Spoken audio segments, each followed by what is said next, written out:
The Kingdom ang huling pelikulang itinampok sa Cine Film Fest kamakailan. Balikan natin ang matagumpay na screening sa report ni Paula Saraza. Ganito ang eksena sa sinihan sa Hotel X Toronto nitong linggo para sa huling film screening ng Cine Film Fest sa pelikulang The Kingdom na pinagbibidahan ni Pinoy actress Christine Reyes. I was surprised kasi it's rare na we get invitations like this screening abroad, especially in Toronto. Nanatili pa si Reyes matapos ang screening para sa pagkakataong makausap ang mga manonood sa isang intimate Q&A. You know, I'm surprised kasi can I just say, napakabait ng mga tao dito sa Toronto, lalo na yung mga Pilipino. Very accommodating sila, very warming.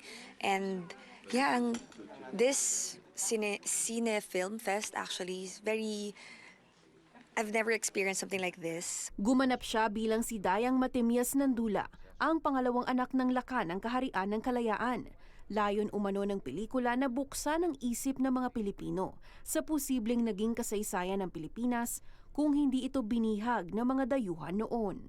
When we were discussing with the actors, other cast of The Kingdom, especially Direct Mike Toviera, andun din yung sentiments namin that sana, what if nga no, yung Pilipinas never na-colonized. We could have been, cultivated our culture.